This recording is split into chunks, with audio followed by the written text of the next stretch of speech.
ഡാ, നീ വന്നാ? ഞാൻ അവളെ കണ്ടടാ. ആരെ? ദിവ്യനെ. എവിടെ വെച്ച്? നമ്മുടെ കൃഷ്ണേട്ടന്റെ ചായക്കടയില്ലേ അവിടെ വെച്ച്. എന്നിട്ട്? നോ ഫീലിങ്സ് അളിയാ. നോ ഫീലിങ്സാ? എന്തുവാടാ ഈ പറയുന്നത്? എടാ 3 വർഷം 2 മാസം 7 ദിവസങ്ങൾക്ക് ശേഷം വീണ്ടും അവളെ കണ്ടിട്ട് നോ ഫീലിങ്സ്. എനിക്ക് അവളുടെ അടുത്ത് ഒന്നും തോന്നണില്ല. ശരിക്കും? അതേടാ.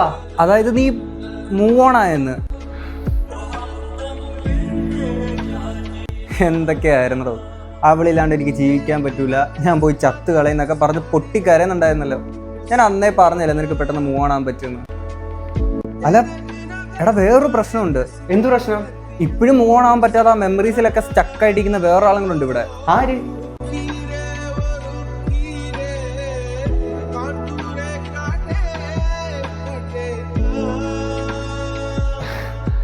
സങ്കടപ്പെടണ്ട.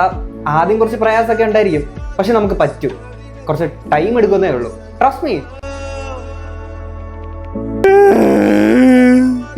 എനിക്ക് അവളില്ലാണ്ട് പറ്റത്തില്ലടാ. 3 വർഷം 2 മാസം 7 ദിവസം എനിക്ക് അവളില്ലാണ്ട് പറ്റത്തില്ലടാ. പിന്നെ ചില പ്രേമൊക്കെ ഇങ്ങനെ കേട്ടാ, ഈ ചെരുപ്പിന്റെ അടിയിൽ ബബിൾ കൂട്ടി പിടിച്ച പോലെ. നമ്മൾ എത്ര തുടച്ചു കളഞ്ഞെന്ന് പറഞ്ഞാലും കുറച്ച് അംഗീകമൊക്കെ കാണുമല്ലോ. 3 വർഷം. എന്റെ പൊന്നളിയാ കരച്ചിലൊന്നും നിർത്തുവോ നീ?